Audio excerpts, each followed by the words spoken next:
సమయాన్ని బట్టి అలాగే అధ్యక్షుల వారు దైవజనులందరికీ నా ప్రత్యేక వందనాలు తెలియజేస్తూ ఉన్నాను. నా యొక్క చిన్న సాక్ష్యము చెప్పిన తర్వాత ఈ కార్యక్రమాన్ని ముగించుకుందాం.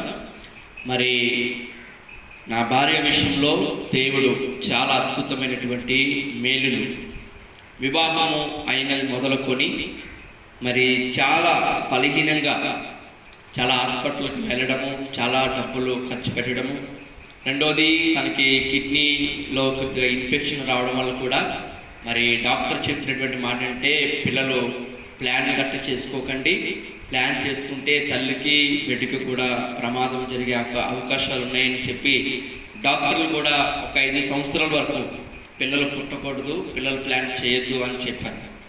కానీ ఏ రోజు కూడా నేను బిడ్డల విషయంలో అయితే బాధపడలేదు. ఎందుకంటే బహుమానం అనేది మన చేతిలో లేదు, అది దేవుని చేతిలో మాత్రమే ఉన్నది. దేవునికి స్తోత్రం. గర్భఫలము మనం అనుకుంటే వచ్చేది కాదు, అది దేవుడు ఇస్తేనే. నేను ఒకటే ప్రార్థన చేసేది ఏమంటే, ప్రభువా బహుమానం అనేది ఇది నా చేతిలో లేదు, బిడ్డని ఇచ్చేది ఏదైనా నీ చేతిలో ఉంది, నువ్వు ఎప్పుడు ఇవ్వాలనుకుంటే అప్పుడే ఇవ్వండి. నేను ఆ విషయంలో ఏ రోజు కూడా నేను ఎప్పుడు బాధపడలేదు, చింతించలేదు. ఎందుకంటే పిల్లల్ని ఇచ్చిన తర్వాత కొన్నిసార్లు మన పిల్లలను ఎలా పెంచుతామో మనకు అర్థం కాదు. కానీ దేవుడు ఇచ్చినప్పుడు ఆ బిడ్డను మనం పెంచకపోయినా దేవుడు చిత్త ప్రకారంగా పెంచే బిడ్డను దేవుడు ఎలా పెంచాలో అనేది బాగా తెలుసు. దేవునికి స్తోత్రం. మనం ఎక్కువసార్లు పిల్లలు కావాలి కావాలి కావాలని అడుగుతాం, కానీ మన పిల్లలు ఇచ్చిన తర్వాత పిల్లలను మనం ఎలా పెంచాలో మనకు తెలియదు. మన పిల్లలు ఒక విధంగా రకరకాలుగా పెరుగుతారు, కానీ దేవుడి సమయంలో దేవుడి చిత్తంలో ఇచ్చే బిడ్డను మనం సరిగ్గా పెంచకపోయినా దేవుడు ఆ బిడ్డను ఎలా పెంచాలో దేవుడికి బాగా తెలుసు. ఎందుకంటే గర్భఫలం ఇచ్చింది ఎవరు? దేవుడు. మనం అడగకుండా దేవుడు ఇచ్చాడు కనుక నేను ఒకటి అనుకున్నాను, ఫస్ట్ బిడ్డని నువ్వు కానీ నాకు మగ బిడ్డని ఇస్తే ఆ బిడ్డని సేవకు మేము సమర్పించేస్తాం ప్రభు అని మొదట్లో మేము దేవుడి సన్నిధిలో ఒక తీర్మానం చేసుకున్నాం. ఇంకొక విషయం ఏంటంటే, మరి అమ్ములు నా భార్య ప్రెగ్నెంట్ అయిన తర్వాత నేను దర్శనంలో చూసినటువంటి నా ప్రక్కలో బాబు పడుకొని ఉన్నాడు, వాడిని ఎత్తుకొని నేను పేరు పెడుతున్నాను వాడికి. దేవునికి స్తోత్రం, హల్లెలూయా.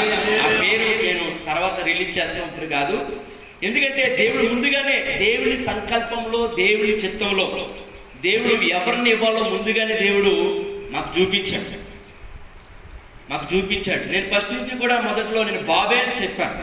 తప్పకుండా దేవుడు బాబునే అనుగ్రహించి, ఎందుకంటే అది నేను చెప్పింది కాదు, దేవుడు నాకు ముందుగా చూపించినటువంటి ఆ ఫోటో, ఆ యొక్క ప్రేమని నేను చూడగలిగాను.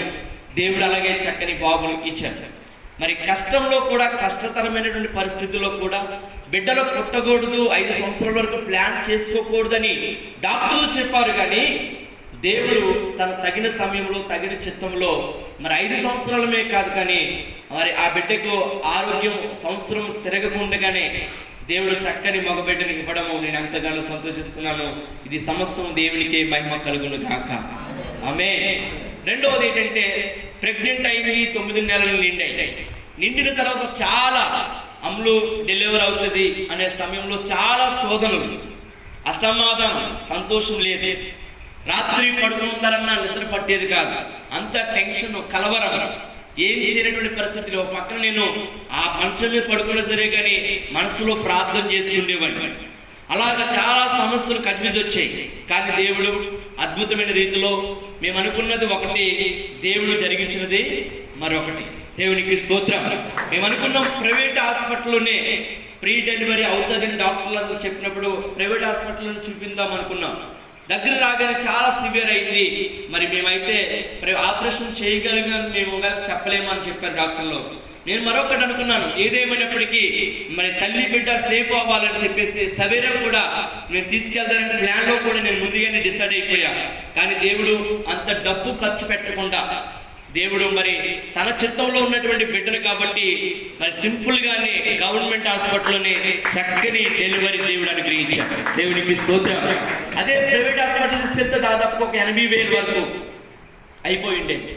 అయినప్పటికీ నేను సిద్ధపడ్డా, ఎందుకంటే ప్రభా తల్లి బిడ్డ క్షేమం ఉంటే చాలు. అని అనుకున్నాం. కానీ దేవుడు మనకంటే గొప్పవాడు కాబట్టి, మన ఆలోచన కంటే ఆయన ఆలోచనలు గొప్పవి కాబట్టి, మరి మనకున్నటువంటి స్తోమతను బట్టి దేవుడు అంత డబ్బును ఖర్చు పెట్టకుండా సింపుల్గానే దేవుడు చక్కటి డాక్టర్ల ద్వారా చక్కటి తల్లి బిడ్డలు క్షేమంగా మంచి ఆపరేషన్ ద్వారా దేవుడు తీసుకొచ్చి ఇలాంటి మందిరంలో తీసుకురావడానికి దేవుడు కృప చూపించినందుకు నేను ఎంతగానో ప్రభుని స్తుతిస్తున్నాను. దేవునికి స్తోత్రం. మరొక మాట ఏంటంటే, హాస్పిటల్లో డెలివరీ అయిన తర్వాత ఎవరు ఉంటారు? పాస్టర్ గారి వైపు చూస్తే ఎవరు రాలేదు, నా వైపు చూస్తే అక్కడ ఉన్నవాళ్ళు అక్కడ ఉన్నారు. ఎవరు ఉంటారు వారి దగ్గర? ఏంటి పరిస్థితి ప్రభు అని అడిగినప్పుడు దేవుడు ఇచ్చినటువంటి ఆలోచన బట్టి మరి సిస్టర్ దీనా సిస్టర్ గారు సతీష్ గారికి ఫోన్ చేసి, అయ్యా మీరు తప్పకుండా రావాలి, మరి బాబు దగ్గర మరి ఆ సిస్టర్ అమ్ములకి తోడుగా మీరు ఉండాలి అని చెప్పినప్పుడు వారు వెంటనే, అన్న మరి మీరు దీనా సిస్టర్ని పంపిస్తున్నారు, మీరు ఎన్ని రోజులు ఉంచుకుంటారో ఉంచుకోండి, వారు క్షేమంగా ఇంటికి వచ్చే వరకు నేను నా పిల్లలని నేను చూసుకుంటానని చెప్పి సతీష్ గారు మాట్లాడడం వల్ల మరి దీనా సిస్టర్ గారు కూడా దాదాపుగా 3 రోజులు మరి పాస్టమ్మ గారికి బాబుకు చక్కని పరిచర్య చేశారు. ఆ బిడ్డను బట్టి గట్టిగా మనం చప్పట్లు కొడుతూ ప్రభుని కనపడతాం. తర్వాత 3 రోజులు మరి ఎవరుంటారు ప్రభు అని అడిగినప్పుడు మరలా దేవుడు మాథ్యూ గారు కుటుంబాన్ని పరిచయం చేశారు. అయ్యా మీరు రావాలి, సిస్టర్ గారిని తీసుకుని రావాలి అని చెప్పినప్పుడు వారు కూడా పాస్టర్ గారు మేము వస్తున్నాం అని చెప్పి ఆ రోజే మేము చెప్పినటువంటి రోజునే సాయంకాలం కల్లా వారి ఫ్యామిలీతో, వారికి 4 బిడ్డలు, కానీ పిల్లలను విడిచిపెట్టి ఆ 3 బిడ్డలు విడిచిపెట్టి చిన్న పాపను తీసుకొని, వాస్తవంగా హాస్పిటల్లో చిన్న బిడ్డలు ఎవరికి కూడా ఉంచలేరు, కానీ వారు చిన్న బిడ్డను తీసుకొచ్చి నిద్ర లేకపోయినా చాలా ప్రయాసపడి వారు కూడా పాస్టర్ గారికి బాబు చక్కని పరిచయం చేశారు. వారిని బట్టి కూడా గట్టిగా చప్పట్లు కొడదాం. దేవుడు వారిని కూడా దీవించుగాక. ఎందుకంటే దేవుని చేత ఏర్పాటు చేయబడినటువంటి బిడ్డలను దేవుడు ఏదో ఒక విధం నుండి ద్వారం తెరిచి చేస్తాడంటే అద్భుతమైనటువంటి కార్యాలు దేవుడు జరిగిస్తాడు. దేవునికి స్తోత్రం. హల్లెలూయా. 3వదిగా దేవుని బిడ్డలారా, మేము వారం రోజులు ఆ ప్రాంతంలో ఉండడానికి అక్కడ మాకు బంధువులు లేరు, చుట్టాలు లేరు, కానీ మా యొక్క సంఘంలో దైవజనులు కాంతరాజయ్య గారి యొక్క సంఘ బిడ్డలు మరి అనంతపూర్లో యాకోబన్న అలాగే రాహిలమ్మ గారు వారు ఎంతగానో ఆ 7 రోజులు కూడా మాకు కావలసినటువంటి భోజనాలు, స్నానం చేయడానికి, ఉండడానికి వసతిని అన్ని కూడా చక్కగా వారు సమకూర్చారు. వారిని బట్టి కూడా గట్టిగా చప్పట్లు కొడుతూ దేవుడు వారిని కూడా దీవించుగాక. మరి బిడ్డ విషయంలో చాలా వారు ఎంతో సహాయం అందించినందుకు వారికి వందనాలు. అలాగే మేము కూడా ఆ స్థలంలో ఉండడానికి మరి మాకు ఎంతగానో సహాయం చేసినటువంటి వారి పాస్టర్ గారు జాన్సనయ్య గారు, వారి ఇంటికి వెళ్ళి మేము పడుకోవడానికి, స్నానం చేయడానికి మరి అమ్మగారు అయితే ఉదయాన్నే టిఫిన్ తయారు చేసి మాకు పెట్టడము, అలాగే అయ్యా సాయంకాలం భోజనాలు కూడా వచ్చేయండి అని మరి పాస్టర్ గారు చాలా ప్రోత్సహించి మరి మేము ఉండడానికి ఆ యొక్క 4 రోజులు కూడా ఎంతో సహాయం చేసినందుకు వారిని బట్టి కూడా గట్టిగా చప్పట్లు కొడతాం. దేవుడు వారిని కూడా దీవించును గాక. హల్లెలూయా, హల్లెలూయా. అంటే ఎందుకు ఈ మాటలు చెప్తున్నానంటే, మనం ఎక్కడున్నా, ఏ ప్రాంతంలో ఉన్నా మనం దేవుని మీద అనుకున్నప్పుడు దేవుడే సహాయకులు పంపుతాడు. హల్లెలూయా. నా విశ్వాసం అదే. అందుకే మొర్దెకాయి విషయంలో దేవుడు ఎస్తేరుతో మొర్దెకాయి చెప్తాడు, నీవు సహాయం చేయకపోతే వేరొక దిక్కు నుండి మాకు సహాయం చేసే వ్యక్తి దేవుడు చెప్తాడు అన్నాడు. హల్లెలూయా, హల్లెలూయా, హల్లెలూయా. నా విశ్వాసం అదే. మన ప్రార్థన చేయడం వల్ల దేవుడు ఎవరో ఒకరిని ప్రేరేపిస్తాడు. ఆ రోజుకి అక్కడికి 4 ఫ్యామిలీస్ని దేవుడు ప్రేరేపించారు. క్షేమకరంగా మరి తల్లిని బిడ్డని మేమందరం ఇలాగా ఈ స్థలంలో ఈ ప్రార్థన పెట్టుకోవడానికి ఎంతో దేవుడు కృప చూపించారు.